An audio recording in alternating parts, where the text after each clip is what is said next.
Hi there, I'm Jade, the house manager for Tepzai. You may find yourself asking, what is this place? Well, let's take a bit of a tour. So, first things first, where is it? Well, we're in this brownstone mansion on Comm Ave, just in the shadow of the Prudential. And, other fun fact, we have a subwoofer for a doorbell.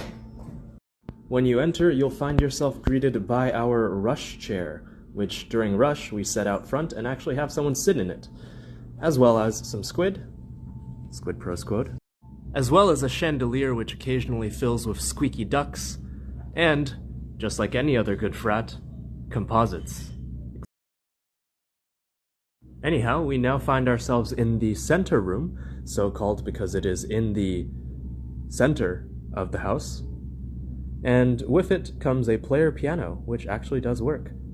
Now if we move over here, we have the front room, where fellow Zyblings often late at night hack, punt, and tool. And if we move to the other side, we have the dining room, which is the dining room.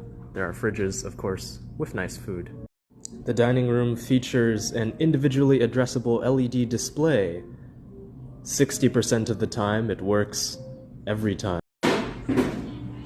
If we then make a visit to our upstairs kitchen, you may look up and realize that there are knives in the ceiling. Next up, the deep.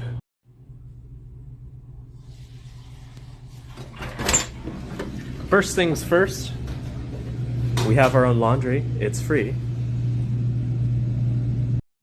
And over here we have a space for bikes, for weights, stock material, and the tools you need to put it all together.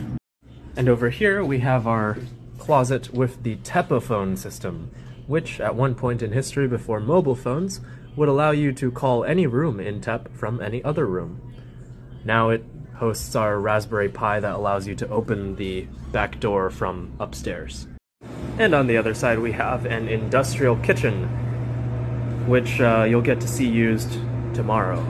Now we'll head back up a few floors. Along the way we stop at Lightbulb Land, as well as the Wall of Angst, and a musical stairwell which during some parts of the year is set up to use sensors to play a note every time you take a step, as well as a closet with math textbooks and other items. And if I don't know if you can see it, but there's a ladder and it leads up into a room with a single light bulb and a single chair. And that brings us to the top of our center stairwell, which, if you might notice, this long rope contains some anchoring points if you wish to rappel down the entire 40 plus feet. But actually, we can keep going up. This stairwell over here glows under black light.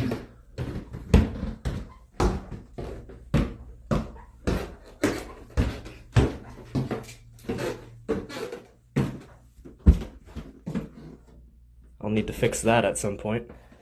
And now we're on the 5th and final floor, where there is a study room. Here, we have a roof deck. And that actually is the last thing that I'll show you for now. So thanks for joining me tonight. We'll be walking through some rooms and letting people show the cool stuff that they've done, and also give you a better sense of what it's like to actually live here. Hi folks, Jade here. Welcome back to the Purple Palace. We've finally gotten some people to agree to show us their rooms. So, without further ado, let's get going. Number 33, Callie's room.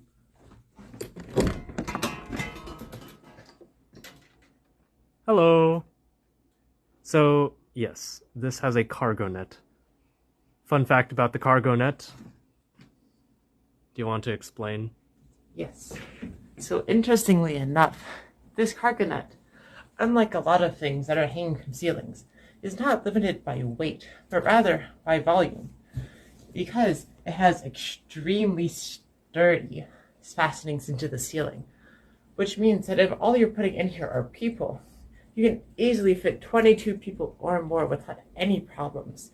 And the only problem you will run into is running out of space before any of this comes crashing down. So we also mentioned that we fit 10 stories into 5 floors. What that references is the fact that all of our beds are actually lofted, and in some rooms the loft extends quite far. In this case, we have individually lofted beds, but this means that we have lots of floor space to play with.